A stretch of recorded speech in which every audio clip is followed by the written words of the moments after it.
June 14th, 2013, Naughty Dog unleashed The Last of Us on PlayStation 3. And it was a game that defined a generation, one of the most technically impressive games in the system, and it appeared right at the end of the generation, before the arrival of PlayStation 4. And it just so happens that we're right back in this exact same position once again, 7 years later, with The Last of Us Part 2 appearing just at the end of the PlayStation 4 generation as well.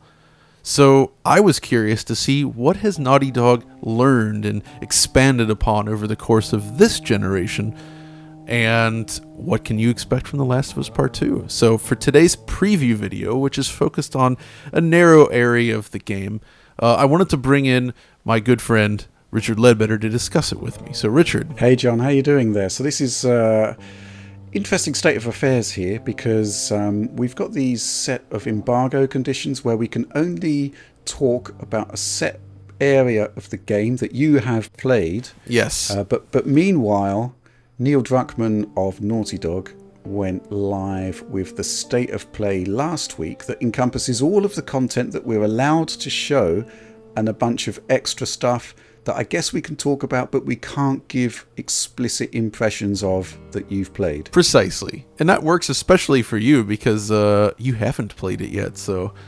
I haven't played it, no.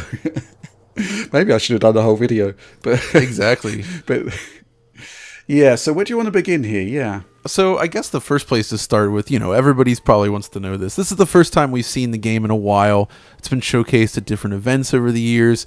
And I suppose the big question is what's kind of changed? How's it looking in its final state?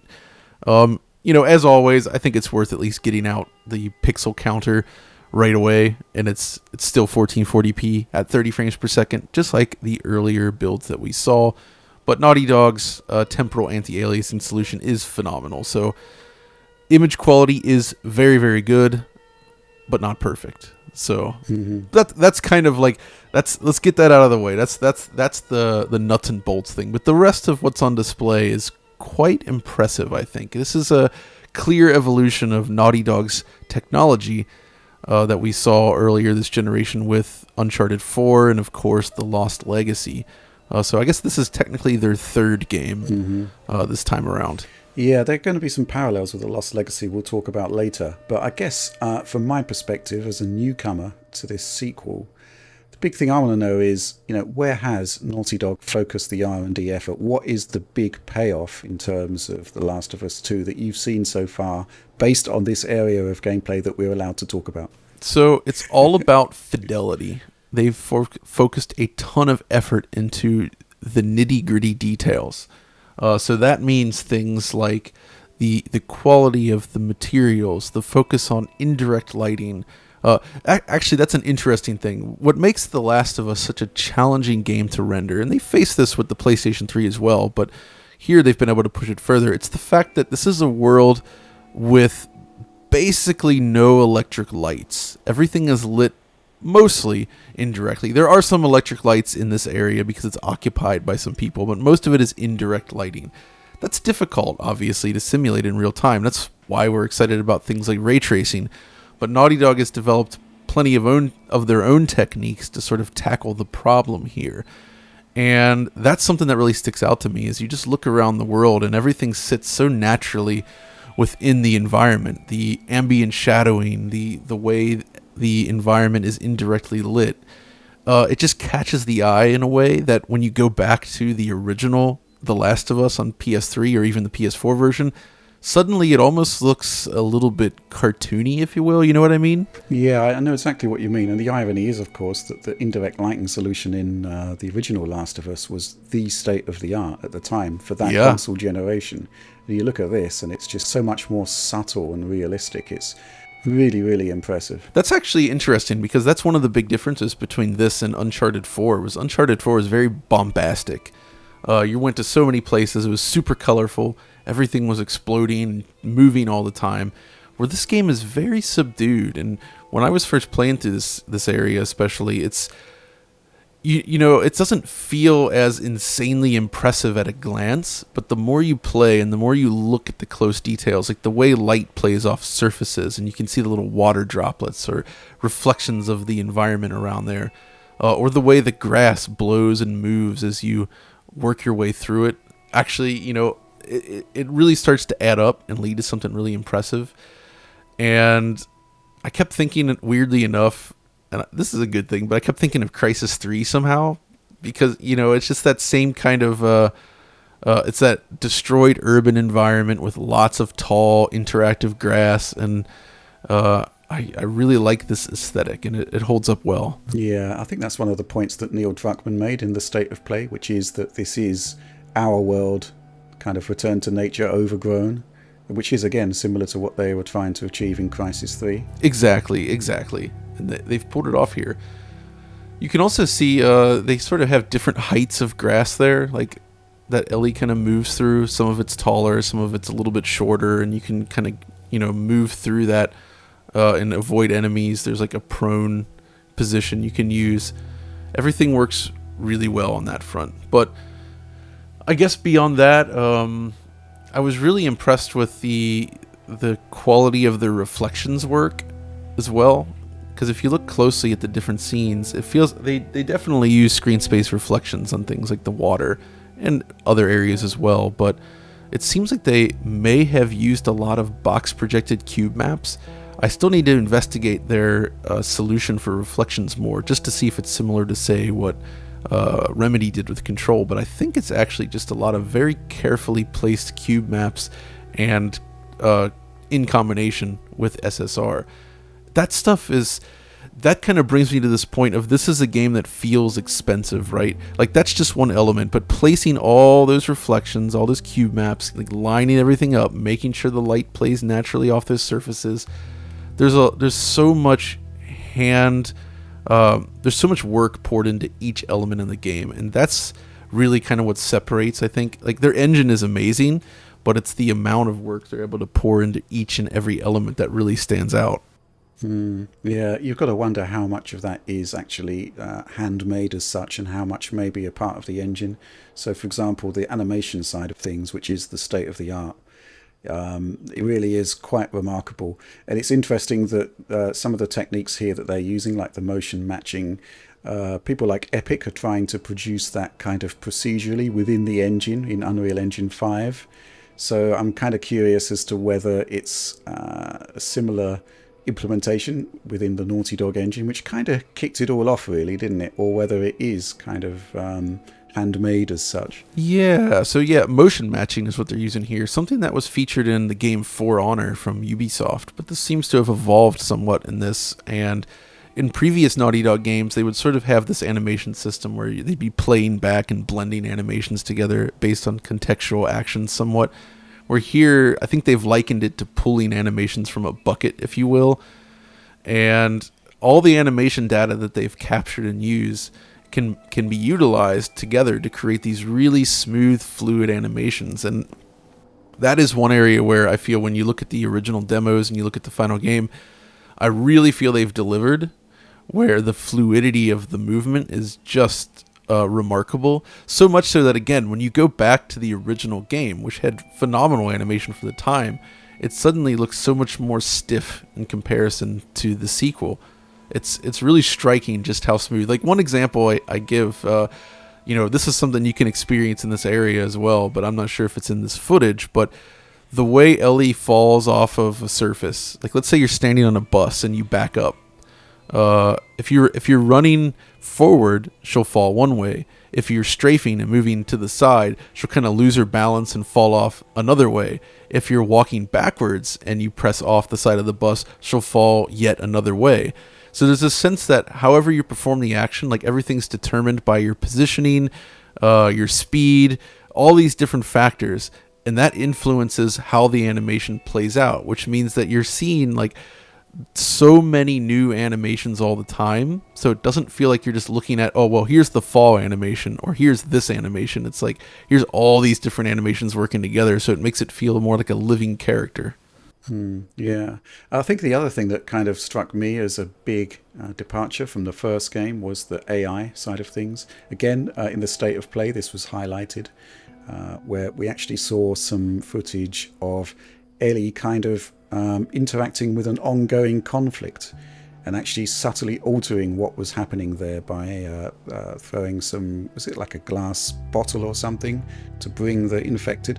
Yeah. Oh, the subway scene with the red lights. Yeah, that stuff is interesting because you're right. The AI in the original game was interesting, but it was still limited in some ways, and it didn't feel as engaging to mess with. It was a little bit more binary to some degree. Where here I have found the encounters to be quite entertaining and a little more dynamic in terms of the way that the characters interact and perceive Ellie. And this is actually, I mentioned Crisis 3 before, and that was always one of the issues there, was you have the stealth gameplay, but the enemies are very binary in terms of how they detected you, which could lead to some frustrating or not so enjoyable moments, where here I feel like you have enough leeway, and they still have that system where like the noise sort of kicks in to let you know that you might be spotted, but just the way the enemies interact with you, they feel less dumb, if you will. You know what I mean? Yeah, and also they showed more cooperative gameplay with friendly NPCs in the state of play, and that was kind of one of my frustrations with the first Last of Us, where it was Joel and Ellie, and in the kind of run-up to launch, the footage that I saw kind of suggested that they were working more as a team, whereas when you actually got into the game, it was very much player-driven, and some of the AI was a bit questionable, whereas here they really seem to have done quite a lot of work in making the actions of the NPCs that are friendly to you a bit more believable. Actually, yeah, that is a good point. There's when you have somebody with you, they often react more naturally to the enemies, and I've actually had my character sort of saved a few times by this, which is interesting. Where like you're getting attacked by something, you get into like a melee brawl, and then somebody else will come up and shoot them basically and take the heat off. But then you can also see them struggling, and you can help, and it does feel like there's a little bit more teamwork there. And the AI companion doesn't just run out in front of enemies as much like they did in the last one. I felt like they would just kind of go crazy in the first one, and like, oh, okay, they're just running around in the middle, and obviously the enemy AI doesn't spot them because that would be frustrating for the player. But it looks really weird and silly. You know what I mean? And they've definitely improved that here.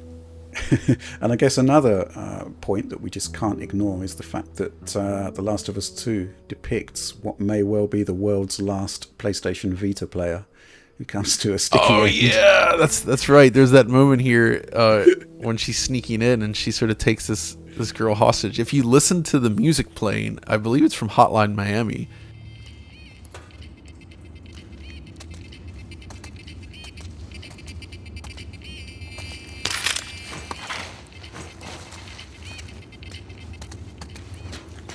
Which was indeed available on the Vita, and I think that's pretty funny that was included on there.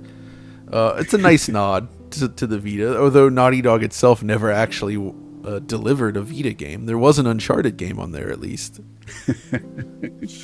But it wasn't by them, it was from Ben Studio. So Well, exactly. I can't believe it is the last Vita in the world. I just won't accept that. There's got to be somebody out there who's still enjoying library. I'm suspicious though, because you know how lithium ion batteries are.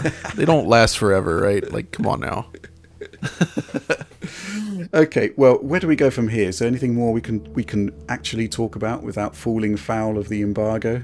Well, so one area I can't really give impressions on per se, but Neo points this out in his presentation, and you can kind of get a glimpse of this through old trailers and also with the gameplay sequences here, is that he noted how the world is more open. Right. There were some really nice Vista shots to show that as well. So I think they've commented on this before as well, but basically it seems like they've taken a page from the book of Uncharted: The Lost Legacy, where if you recall in that game, the main hub area, you would have access to like a Jeep, and you could drive around and you're exploring ruins and sort of like, looking through this area to find your way. It was never just like follow the tunnel.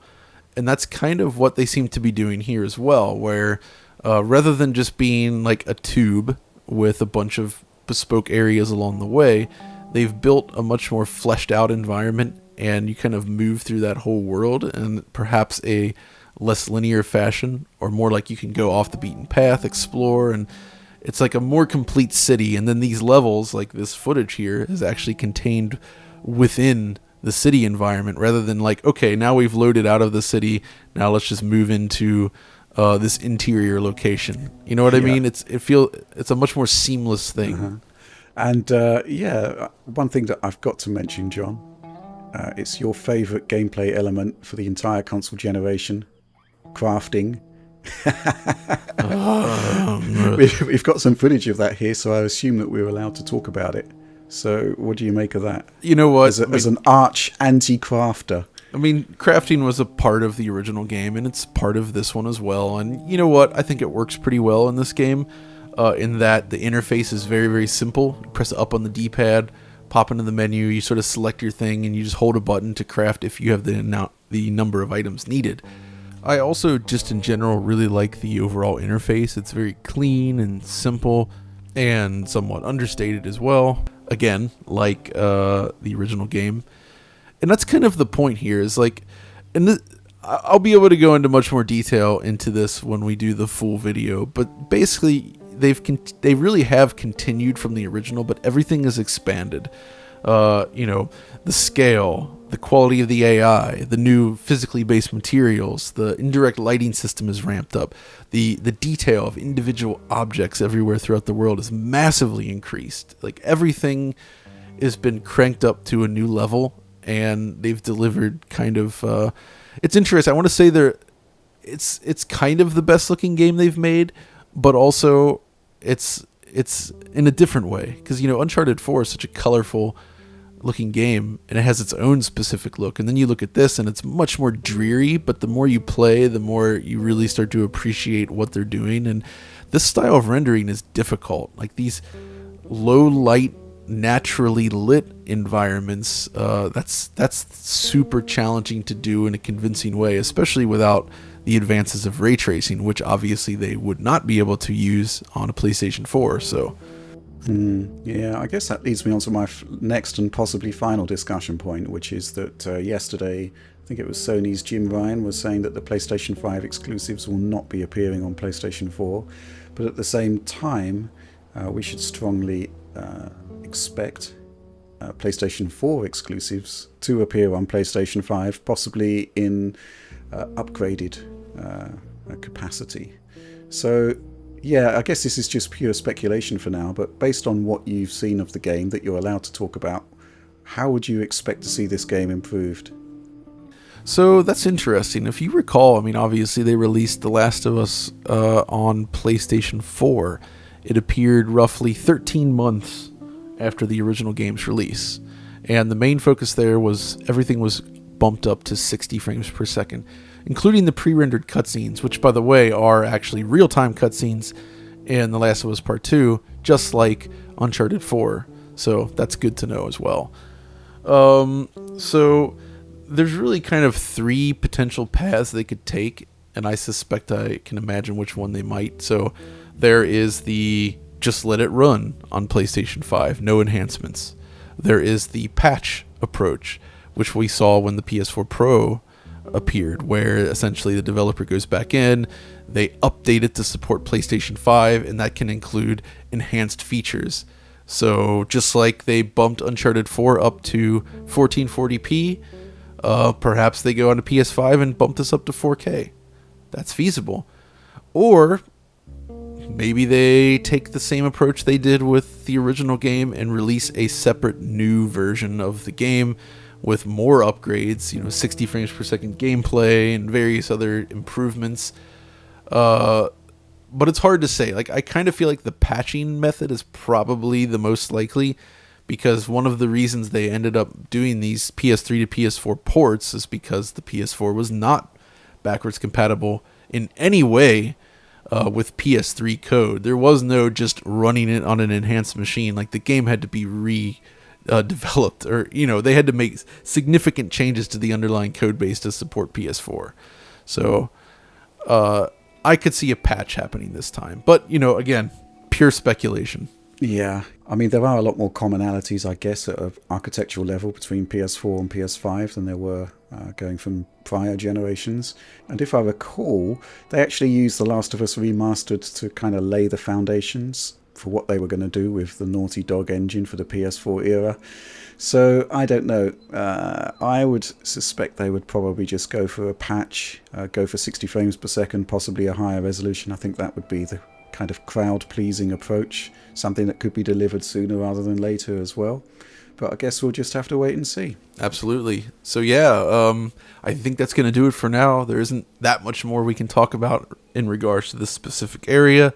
Obviously, we will have a lot more to say on this game when it comes close to launch, or at launch specifically. Mm-hmm. But until then, thanks for joining me, Rich, to discuss this little bit of gameplay. It's been a pleasure. And if you guys enjoyed it, as always, be sure to give us a like and subscribe, and come check out our Patreon, since we're using ultra high quality versions of the footage that were shown during State of Play, as opposed to the YouTube MP4. So the quality is a nice step up. So if you want to see it directly, you can do so from there. And yeah, also come find us over on Twitter and all that. And until next time, this is John signing off.